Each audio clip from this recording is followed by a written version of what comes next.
दो भैया को, दो दुपट्टा वाले वो, हाँ दो। चलो, और पीछे किसी का सवाल है? ठीक है। राधे राधे गुरुजी। जी। जय श्रीमन नारायण गुरुजी। जी। गुरुजी, हमको बैकुंठ धाम के बारे में जानना है, 84 लाख योनियों के बारे में। जो लोग गाय भैंस बकरा को खा रहे हैं वो सुखी क्यों है? हम लोग पैसा कमाने के लिए नहीं आए हैं, हम लोग बैकुंठ धाम जाने के लिए आए हैं। तो अंबानी अडानी जो हैं आश्रम क्यों नहीं बनवा रहे हैं गरीबों के लिए? वो लोग पैसा ही सिर्फ कमा रहे हैं और कुछ नहीं कर रहे हैं।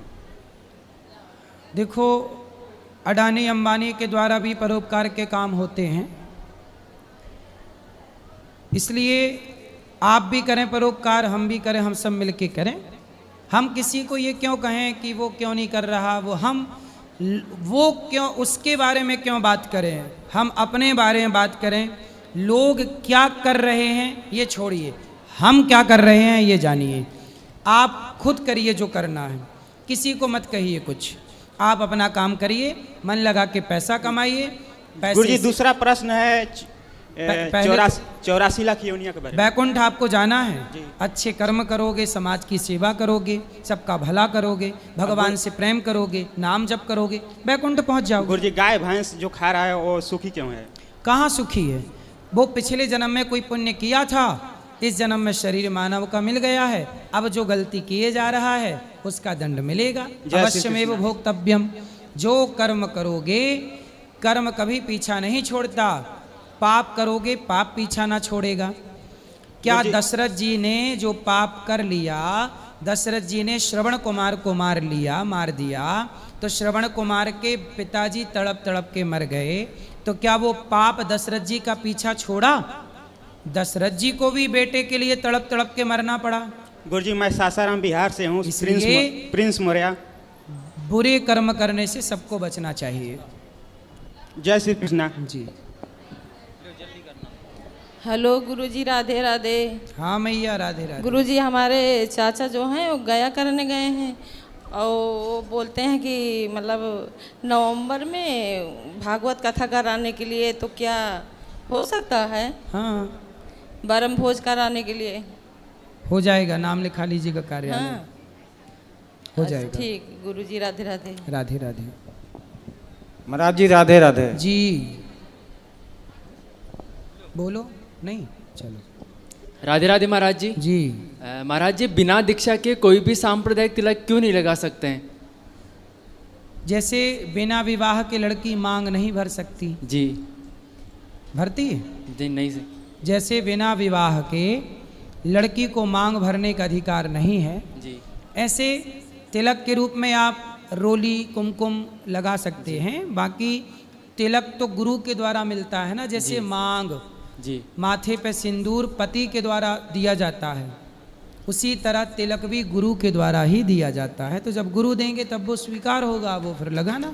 तो महाराज जी, यदि कोई लगाए, संस्कार होते हैं गुरु मंत्र के टाइम, उनमें एक संस्कार तिलक है। जी, यदि कोई लगाए तो क्या वो पाप का भागीदार होता है? पाप कुछ नहीं है, तिलक लगाना चाहिए। खाली माथा से अच्छा है, कुछ लगाइए। पर बात यदि तिलक की पूर्ण है तो गुरु ही देते हैं तिलक। ठीक है। राधे राधे गुरु जी।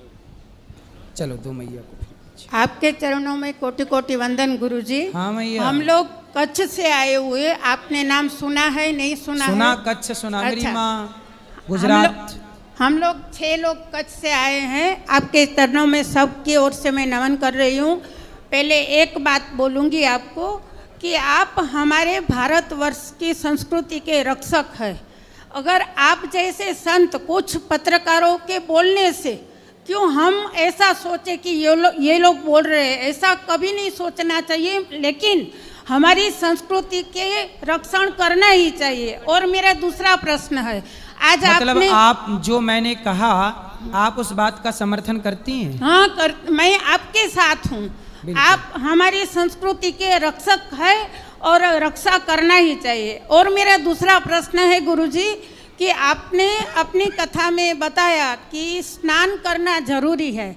मैं जैन हूँ खुद, और हमारे जैनों में पुरुष और महिलाएं जब दीक्षा लेने के बाद आजीवन नहाने की बाधा होती है, लेकिन उनका जीवन इतना अच्छा होता है। तो मेरी समझ में नहीं आता कि नहाना नहीं चाहिए या नहाना चाहिए। तो आप लोग आपके यहाँ नहाते नहीं हैं? नहीं, दीक्षा लेने के बाद आजीवन नहीं नहाते हैं, स्पंज करते हैं, लेकिन दीक्षा के बाद 15 साल की उम्र से लेते, 20 साल की उम्र से लेते, लेकिन हमारे जैनों में दीक्षा के बाद जब तक उनका स्वर्गवास नहीं होता तब तक नहीं नहाते। हमारे नहाते ही नहीं है? नहाते ही नहीं है। फिर भी ये लोग इतना तेज मारते, पता नहीं वो शासन की कृपा तो होती है, अपने ब्रह्मचर्य की कृपा होती है, वो मेरे अच्छा को ये पता। बताइए, मतलब जो गुरुजन होते हैं उनकी बात कर रहे हाँ, हैं ना? मैं उनकी बात कर रही कि हूँ। सामान्य गृहस्थ लोग नहीं, जो हमारे में दीक्षा जो लेते आचार्य हैं, जी जी, जैसे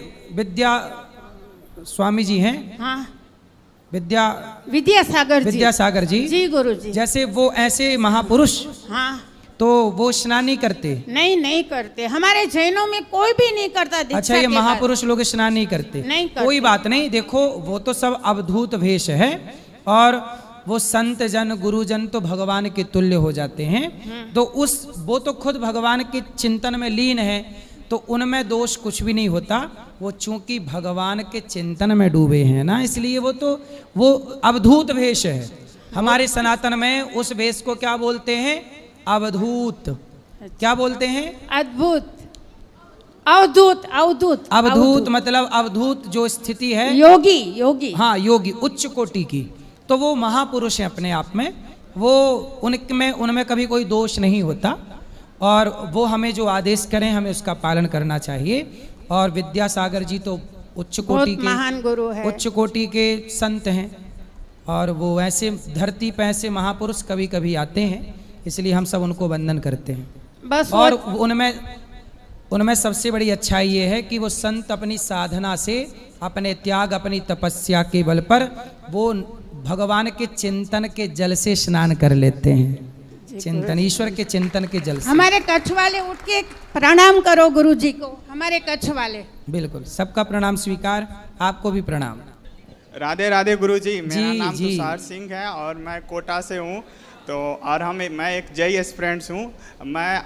आप तो सबके बारे में बोलते हैं, ये वो सारे युवा, लेकिन आप कोटा के बच्चों के बारे में कुछ बताइए। क्या चल रहा है कोटा के बच्चों का, बताओ आप। मतलब वहाँ के बच्चे सबसे ज़्यादा टेंशन लेकर रहते हैं ना, टेंशन। हाँ, क्योंकि वो लोग के पेरेंट्स भी भेजते हैं कि पढ़ने के लिए 2 लाख 3 लाख रुपए खर्च करते हैं। मैं तो 2 साल से हूँ कोटा में, और मुझ पर भी बहुत टेंशन है, क्योंकि मेरा जनवरी में ये एग्जाम मैंने सुना भी है कि कोटा में कुछ बच्चे आत्महत्या कर लेते हैं। हैं। वो भी होता है, लेकिन अब तो बच्चे भी कम आ रहे क्योंकि पेरेंट्स भी नहीं भेजना चाह रहे। लेकिन कोटा के टीचर्स बहुत अच्छे हैं, वो सपोर्ट भी बहुत बच्चों को करते हैं, और हम लोग के लिए तो टीचर ही और मतलब पेरेंट्स ही भगवान टीचर है। तो गुरु आदर्श होते ही हैं, और गुरु हमेशा बच्चों को सही दिशा और ज्ञान और देते हैं। पेरेंट्स भी दोनों। हाँ, माँ बाप भी चाहते आप हैं, उनके पर बारे में- बच्चों को ना टेंशन लेके नहीं पढ़ना। मैं यही कहता हूँ, पढ़ो, आगे बढ़ो, टेंशन क्यों लेना है? पास हो गए, आगे बढ़ गए, अच्छा है, जैसे नंबर अभी- कम आए, फेल हो गए तो भी क्या दिक्कत है? वो दिक्कत एक इसलिए है दरवाजा क्योंकि- बंद होता है तो ईश्वर की कृपा के सैकड़ों दरवाजे खुल जाते वो हैं। दिक्कत इसलिए है क्योंकि हम लोग के पेरेंट्स बहुत रुपए खर्च करके आते हैं, 2-3 लाख, उसके बाद भी अगर सिलेक्शन ना हो तो वो अंदर से रिग्रेट फील होता है कि सिलेक्शन नहीं हुआ, ये नहीं हुआ, टाइम बर्बाद हो गया। ये तो बताओ कि वैकेंसी कितनी निकलती है? वैकेंसी तो 13-14 लाख हम जेई एस्पिरेंट्स में जाते हैं। ठीक है, और सरकार को चाहिए कितने लोग? हम- जैसे सरकार कहती है हमें 100 लोग चाहिए, और फॉर्म भरे जाते हैं 1 लाख। 1 लाख लोग जब एग्जाम देते हैं तब उन 1 लाख में 100 लोगों को सेलेक्ट करना होता है। ये तो बताइए कि इतने जॉब सरकार लाए कहाँ से? सरकार की भी तो सोचो ना। वो आप कोचिंग लोग वाले भी तो मेहनत 100 लोग तो ठीक है भर्ती हो गए, बाकी जो बचे, कुछ लोगों में से आत्महत्या कर लेते हैं, टेंशन में चले जाते हैं, डिप्रेशन में चले, क्यों? आप वहाँ सेलेक्ट नहीं हो पाए, कोई बात नहीं, आप टैलेंटेड हैं, पढ़े लिखे हैं, आपकी पढ़ाई बेकार नहीं जाएगी। आप अपनी पढ़ाई का उपयोग और अच्छे कामों में लगाओ, नहीं, मेरा तो सही चल और रहा है ना, बढ़िया बहुत। किसी भी क्षेत्र में आप आगे बढ़ो, है ना। इसलिए अब एक बात बताओ, सुंदर पिचई है, सुंदर पिचाई गूगल का CEO। हाँ, अब ये बताइए कि वो व्यक्ति IIT क्या है वो भी, क्या उसने यहाँ पे चाहा कि हमें नौकरी मिल जाए? लेकिन वो भी तो उसने- IITian है ना। तो ठीक है ना, तो वो अपने से ना डेवलप कर रहा है चीजें, क्रिएटर है ना वो, क्रिएटर है कि नहीं? क्रिएट कर रहा है ना। हाँ। ये मैप किसने बनाया जो रोड मैप चल रहा है हम लोग मोबाइल पे देखते हैं? वो सारे IITian ही बनाए हैं ना। सुंदर पिचई ने उसमें मुख्य भूमिका निभाई है। वो एक, आप एक को क्यों बोले? सारे हाँ। IITian तो सब बेस्ट है ठीक ना। है, सबको बोले, लेकिन हाँ। गूगल का CEO तो सब नहीं है ना, एक ही है ना। अब उसमें से एक कोई सेलेक्ट हो गया, ज्यादा पद ले, लेकिन सारे IITian तो इसलिए एक कहता ब्रिलियंट हूँ, माइंड के सुनो होते हैं। सुनो सुनो, वो भले ही जिसको नॉन सक्सेस हो या सक्सेस हो, लेकिन IITian तो IITian ही होते हैं। JEE एस्पिरेंट्स का भी दिमाग सेम ही होता है। वो तो 1-2% से किसी का चूक जाता है, सिलेक्शन नहीं हो अच्छा पाता। चूक गया, चलो माना कि सिलेक्शन नहीं हुआ, तो सिलेक्शन ना होने के बाद क्या आपके लिए सारे दरवाजे बंद हो गए? नहीं, एक IITian जो अगर तैयारी कर रहा है उसका दिमाग तो इतना तेज होता है कि वो कोई भी फील्ड में जा सकता है। फिर क्यों डिप्रेशन में है? वो मतलब घर से आ जाता है टेंशन, यही होता है। बताए ना कि कोटा के बच्चे में ज्यादा आ वही जाता तो है। हम बोल रहे हैं भाई कि जब आपके अंदर टैलेंट है, काबिलियत है, तो डिप्रेशन क्यों है? डिप्रेशन वो ले, चिंता वो करे जिसके पास गुण ना हो, JEE वाले तो टैलेंट ना नीट हो। वाले ज्यादा करते हैं। नीट वाले तो कोई भी फील्ड के हों, कोई भी बच्चे हों, मेरी बात हर बच्चे के लिए है कि चिंता वो करे, टेंशन वो करे जिसने कोई विद्या ना पढ़ी हो, कोई काबिलियत ना हो, जी गुरु कोई टैलेंट ना हो। आप लोग इतना पढ़ के भी टेंशन क्यों? आपके लिए नहीं हुई या सिलेक्शन, कोई बात नहीं, बहुत सारे दरवाजे हैं, बहुत सारे रास्ते हैं। वही तो हम समझाना चाहते हैं कि सुंदर पिचई जैसे तमाम लोग हैं जो स्वयं को आगे बढ़ा रहे हैं अपने। तमाम रास्ते हैं, लेकिन लोग तो सिर्फ एक ही रास्ते को जानते हैं, IIT। क्यों? क्योंकि हम लोग ने ऐसा सोसाइटी ही बना दिया है ना आसपास में कि एक ही IITian बनोगे तो ही ब्रिलियंट कहलाओगे। ठीक है, तो IIT करने के बाद भी बहुत सारे लोग हैं जो जॉब छोड़ के अपना काम कर रहे हैं। हाँ है, क्योंकि उनका दिमाग ज्यादा डेवलप फिर कर तो जाता आपका भी चले ना दिमाग, और आप भी 10 लोगों को रोजगार दीजिए। आप क्यों किसी की घर नौकरी करो? नहीं, नौकरी तो वो अलग बात है, लेकिन वो इस प्रोसेस में मतलब ये जो होता है ना वो नहीं तो सक्सेस उसके होना, लिए आप लोग सक्सेस होना। कथाएं सुना करो, सत्संग किया करो, यहीं से आपको मोटिवेशन मिलेगा। वो कथा तो उस समय हम लोग के लिए पॉसिबल तो उतना नहीं है, तो क्योंकि फिर टेंशन में रहो, या तो दिया जलाओ तो अंधकार जाएगा। मतलब आपका सोल्यूशन है कथा सुनना, सत्संग। सत्संग। अभी कथा। हमने आपको क्या बोला कि भारत के राष्ट्रपति अब्दुल कलाम जी मरने जा रहे थे। जी ये मैंने सुना। फिर तो उन्हें एक संत ने बोला कि क्यों मरता है, भगवान तेरे लिए बड़ा सोच रहे होंगे। तो बताइए ये मोटिवेशन है या नहीं? है। ये यदि तो ना सबसे मिलता बड़ा तो वो मोटिवेशन मर है। जाते। तो जी गुरुजी। मोटिवेशन भी व्यक्ति को आगे बढ़ाने में सहयोगी है या नहीं? इसलिए गुरुजी, संत लोग यस। क्या करते हैं, आपको मोटिवेट करते हैं, और आप कहते हो कथा सुनने का टाइम नहीं है। संतों की वाणी सुनेंगे तो आगे बढ़ेंगे। जी गुरुजी। अब फिर संतों की राधे वाणी राधे। समझ के बाबू साहब एक हमारे। सामान्य व्यक्ति राष्ट्रपति बन गया। राधे राधे गुरुजी। जी जी हम वेस्ट बंगाल की पुरुलिया जिला से आए हैं आपसे मिलने के लिए। जी। अच्छा, मैं ये कहना चाहता हूँ कि आपके प्रवचन सुनकर मेरा जीवन बदल गया, और मेरा पिता भी आपका प्रवचन सुनता है। मैं क्या बोलूँ, इतना अच्छा लग रहा है कि हम स्टेशन से जब उतरे ना तो अब इसी प्रणाम कर रहे हैं कि गुरुजी से कब मिले। तो आपके श्री चरणों में मेरा कोटि कोटि प्रणाम। अब मैं आपका चरण छूना चाहता हूँ। अभी मिलेंगे ऊपर, चलिए कोई सवाल हो तो बताइए। सवाल ये है कि सब धर्म अलग अलग है, ठीक है, मैं मानता हूँ। तो कोई धर्म अलग नहीं है, अच्छा ठीक है, वो भी मान सारे लिया। सनातन ही धर्म है। सनातन संस्कृति सत्य सनातन ही धर्म है, बाकी सब मजहब और पंथ हैं, और कोई धर्म नहीं है। नहीं है। तो मैं ये भी तो हो सकता है कि प्रेम ही सबसे बड़ा धर्म है। मतलब सब कौन सा प्रेम, मतलब हम हिंसा ना रखे, हमारे अंदर सबके लिए प्रेम भाव रखे। प्रेम? हाँ, हाँ सही है। प्रेम के बिना तो धर्म हो भी नहीं सकता है। अहिंसा ही परमो धर्म है, लिखा है। मैं तो यही मानता हूँ कि अपने गुरुजनों को सेवा करो, और मतलब सब जीव के ऊपर दया भाव रखो। बिल्कुल बिल्कुल, बिल्कुल। भगवान की पूजा करता है, लेकिन उससे इम्पोर्टेंट ये है। सही है जी, राधे राधे। खुश रहिए, खुश रहिए।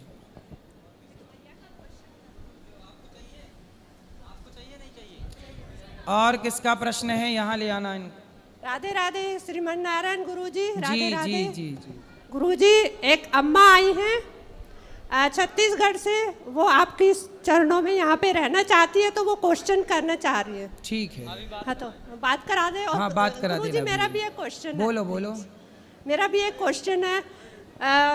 गुरुजी, मैं आपके यहाँ आकर पूरा धन्य हो गई हूँ। मैं आपको टीवी पर देखती थी और ऐसा लगता था मैं कभी मिलूंगी या नहीं, लेकिन आज मैं आपसे मिलके बहुत धन्य हो गई हूँ गुरुजी। और गुरुजी, एक सवाल मेरा ये है, गुरुजी जैसे पति खत्म हो गया, सास ससुर नहीं है, जिठानी नहीं है, तो मैं उनके लिए मैंने पोथी पाठ रखा है। तो गुरुजी जैसे बेटा नहीं कर रहा, मैं कर रही हूँ, तो उसका सब फल मिलेगा, पुण्य मिलेगा ना? बिल्कुल गुरुजी? बिल्कुल बिल्कुल करेंगे। और जो मेरे पिता है और जो मेरे मायके के पक्ष के हैं, उनको भी सबको मोक्ष मिलेगा ना? सबको 21 पीढ़ी साथ अच्छा, आपके गुरुजी, माता जय पिता श्री की, नारायण साथ गुरुजी, आपके बच्चों वो की। अम्मा से बात करावा। चलो राधे राधे गुरुजी। जी। मैं बिहार से आई हूँ। मेरा प्रश्न है कि 15 साल पहले मैं दीक्षा ली थी, तो उसमें शिव जी का मंत्र मिला था। तो 2 साल से मेरा पति का तबीयत बहुत खराब था, मैं भाग दौड़ कर रही थी इधर उधर। 2 साल से मेरा मंत्र जब छूट गया, माला नहीं करती थी, और 1 साल से अभी मैं फिर से माला करने लगी हूँ। शिव जी का मंत्र है, तो मैं राधा नाम भी जप करती हूँ और शिव जी का नाम भी जप करती हूँ। क्या ये सही है? सही है, एक ही बात है। चलो, भगवान का नाम जपो, शिव शिव जपो, राधा राधा जपो, कृष्ण कृष्ण जपो, सबका मतलब एक और प्रश्न है गुरुजी। बोलो बोलो, जल्दी बोलो मैया, टाइम ना लगाओ। मेरे यहाँ नॉनवेज बनता है, मैं लड्डू गोपाल रख सकती हूँ? आप खाती हो? नहीं नहीं, हम छूते भी हाँ, नहीं तो है। आप नहीं खाती तो आप सेवा करना। ठीक है, ठीक। राधे राधे जी। किसको प्रश्न करना था? ये दादाजी, ये बैठे।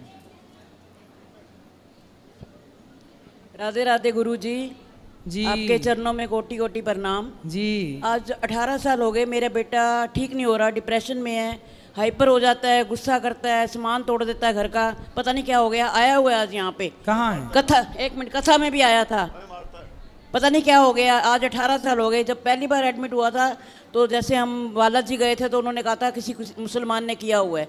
उसके बाद काफ़ी जगह उसका इलाज भी कराया। कहाँ है? बात कराओ। वो वहीं पे रूम में अभी आया था, कथा में आया था। तो कथा सुनी? हाँ, कथा सुनी। ठीक है, उनसे मेरी 1 बात मिनट। कराना। ठीक है, उनसे वैसे मेरी बात कल प्रश्नोत्तरी में कराना। ठीक है, आ जाएगा तभी ना फिर गुरुजी। तो अभी मैं मिलूंगा, ऊपर तो ऊपर ले आना। हाँ चलो। ठीक है, ऊपर ले आना। और किसका सवाल है? ये पीले भैया को पीले। राधे राधे गुरुजी। जी।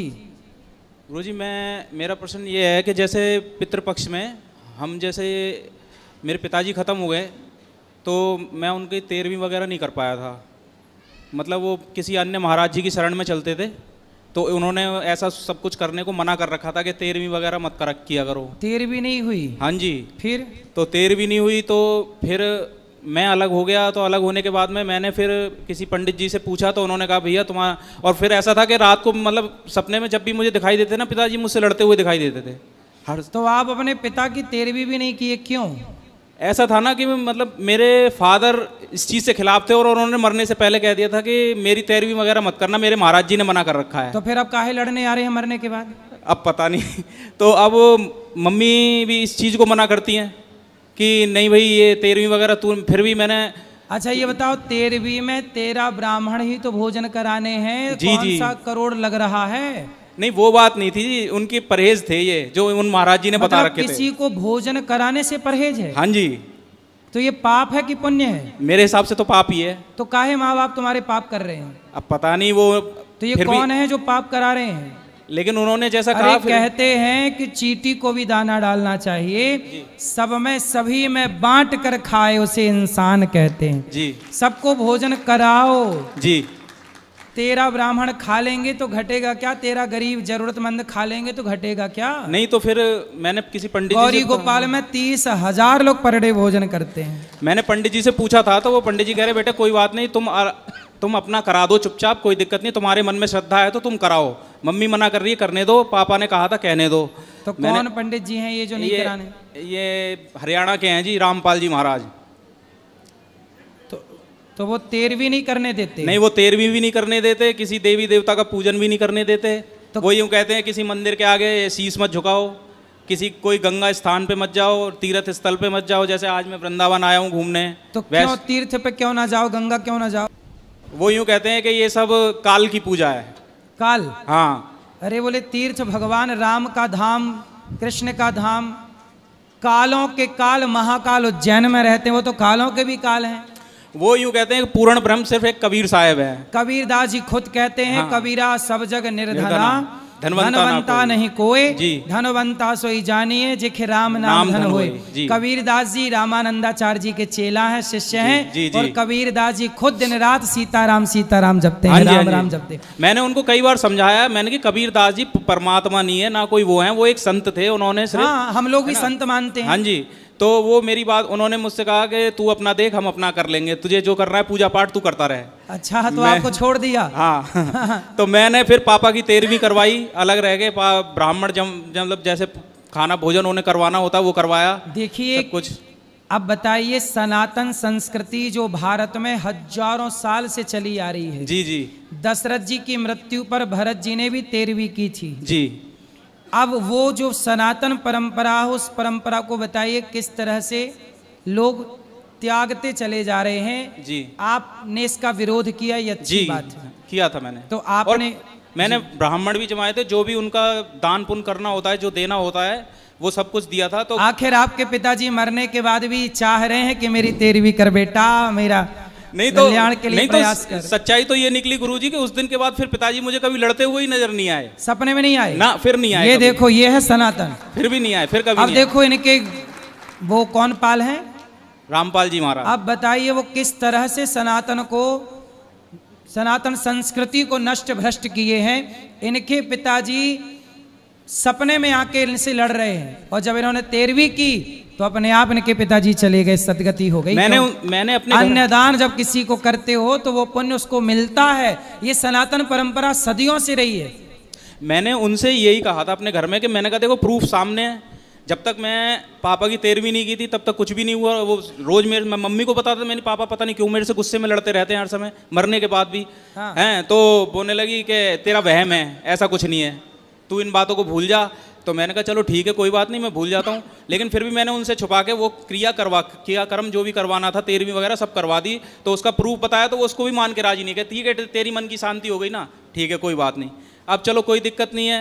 अब मैं ये दूसरा सवाल, जैसे आप मीडिया के सामने यहाँ बैठे थे तो मैं वीडियो आपकी ऑनलाइन देख रहा था यूट्यूब पर, जब सारे मीडिया वालों ने आपको अकेले घेर रखा था यहाँ पर, तब आप अकेले ही एक ऐसे थे जो उनका सामना कर रहे थे। इधर लेडीज़ें बैठी थी, इधर वो खड़े हुए थे मीडिया वाले, तो वो लिव इन वगैरह के बारे में आपका विरोध कर रहे थे कि जी आपने ऐसा क्यों बोला।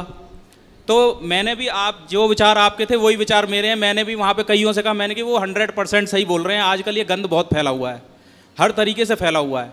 तो बोलने लगे कि, और इसका प्रूफ ये था कि हमारी गली में ही सामने एक लड़की थी, उसकी शादी तय हो गई। शादी तय होने के बाद में शादी के मात्र 10 दिन रह गए, 10। उसके पिताजी ने यहाँ बहुत पैसा खर्च कर दिया, गाड़ी वाड़ी तक दे डाली, सगाई कर दी, सब कुछ हो गया। लेकिन बाद में पता चला कि वो जो उसका होने वाला हस्बैंड है, वो किसी अन्य लड़की के साथ, गर्लफ्रेंडों के साथ, 2 ओयो होटल में पकड़ा गया। और उसके किसी दोस्त ने वो वीडियो उस लड़की के पास भेज दी कि भाई मैं तेरी ज़िंदगी, तू किसी की बेटी है और मैं नहीं चाहता कि तू किसी गलत लड़के के चक्कर में फंसे। सही है। तो उसके पिताजी ने उसी टाइम वो वीडियो, मतलब कि वो शादी तोड़ दी। जब उसने बेटी ने बाप को दिखाया कि देखो जी ऐसे ऐसे पापा, ये तो लड़का गलत है, तो वो बोलने लगे, उन्होंने शादी तोड़ दी। तो इस चीज़ को फिर मैंने उठाया, मैंने कहा अब बोलो क्या बोलते हो। मैंने कि उस दिन महाराज जी कोई भी बाप अपनी बेटी के लिए लिव-इन में रहने वाला लड़का थोड़ी ला सकता है। यदि बाप को पता चल जाए कि लड़का चरित्रहीन है तो वो अपनी बेटी के लिए थोड़ी ला के रख सकता है, दे सकता है। और ऐसी गंदगी का देखो पक्ष कुछ मीडिया कर्मी ले रहे हैं, कुछ मीडिया के लोग ले रहे हैं। और सबसे बड़ी बात यह है कि यहाँ पे तो वो विरोध करने आ गए आपका, अच्छी बात का, कि भाई आप गलत बोल रहे हो, आपका क्या हक बनता है ये सब बोलने का दूसरे की लड़कियों के बारे में। लेकिन जब ये पंजाब में बाढ़ आई है, हमारे यहाँ वृंदावन में बाढ़ आई है, कोई भी मीडिया वाला मदद के लिए तो उतरा नहीं। हैं जी, किसी ने ये नहीं कहा कि हाँ भाई किसी को रोटी की ज़रूरत है, या किसी को 2 दिन से भूखा है तो उसे हम रोटी खिला दें या कुछ भी कर दें, कोई मैटर नहीं है उसका।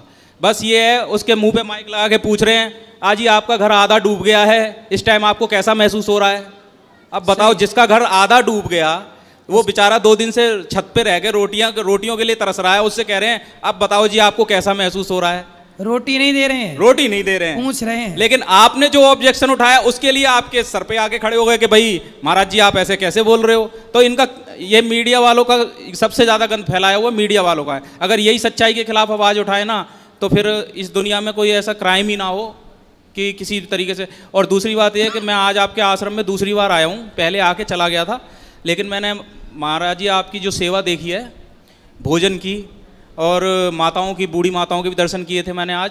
तो मैंने यही सोचा था, मैंने कि यार बताओ इनमें किस तरीके से क्या वो है, ये बताओ। जो इंसान हर तरीके से एक समाज की सेवा में, जो बच्चे माँ बाप माँ को लात मार मार के भगा रहे हैं, वो अपने घर पे आजकल कोई अपनी माँ को इतना प्यार नहीं करता। उन्होंने तो कितनी फैसिलिटी दे रखी है उन्हें हर तरीके से, और ये उन्हीं संत का विरोध कर रहे हैं कि भाई ये ऐसे हैं, ये वैसे हैं, ये फलाना, मतलब अच्छाई को दबाते हुए बुराई को उजागर करने की कोशिश कर रहे हैं।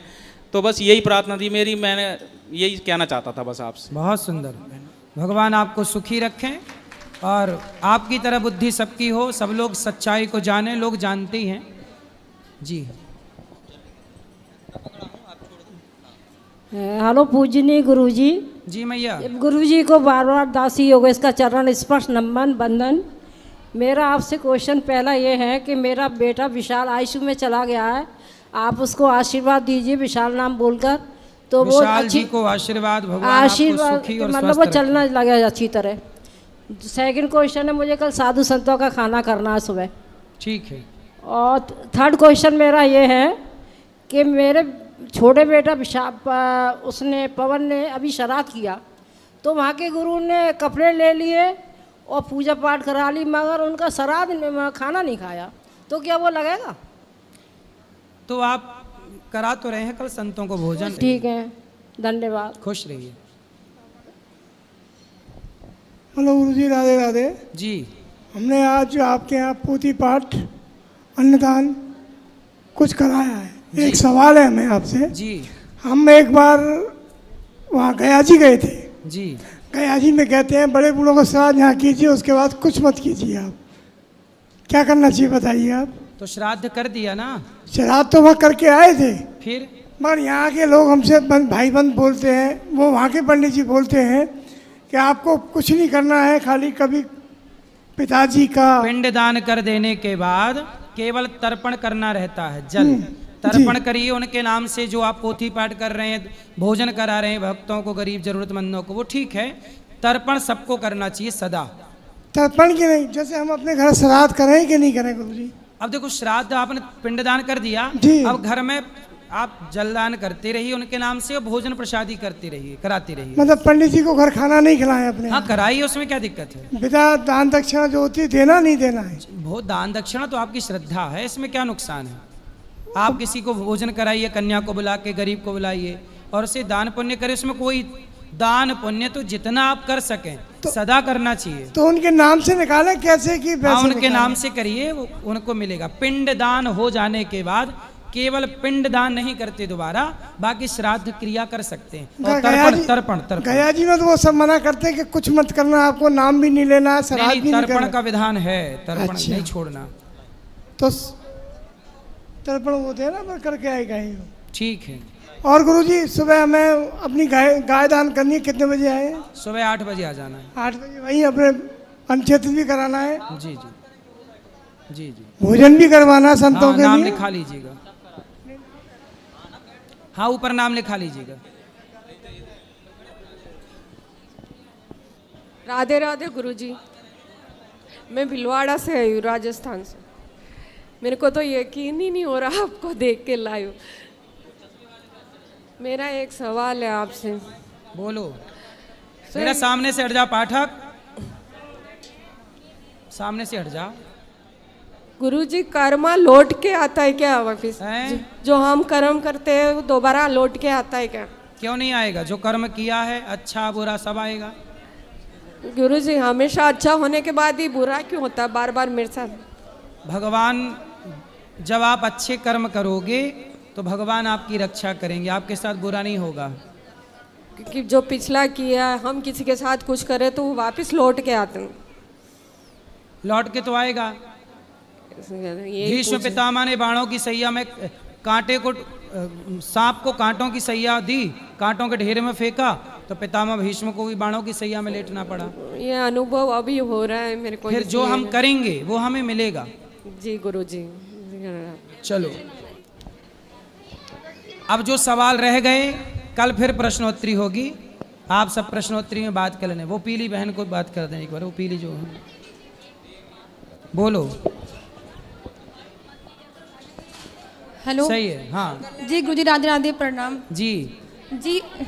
जी हमारे पास एक समस्या है, वही हम आपसे पूछना 2 साल से चाह रहे हैं क्या? और हम पूछ नहीं पा रहे हैं। जी हम 3 साल से मतलब बहुत साफ सफाई करने लगे हैं और हमारे घर पे थोड़ा गंदगी रहता है, इसी वजह से हमारे दिमाग में ना बार बार वही आ रहा है और हम मतलब 2-3 बार नहाते हैं, कोई सामान कोई छू दिया तो हम धूल डालते हैं, बस यही हमारे दिमाग में आ रहा नहीं है। तो ये सब नहीं। देखो लघु शंका जाओ तो पाँव धुलो, हाथ धुलो, शौच करने जाओ तो स्नान करो। ऐसे दिन भर भी नहीं नहाना होता। जी करते हैं पर नहीं करना है।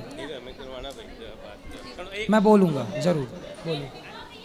चलो अब जो सवाल हैं कल होंगे प्रश्नोत्तरी। जिनको मिलना है ऊपर चलिए फास्ट, जिनको मिलना है ऊपर। राधे राधे।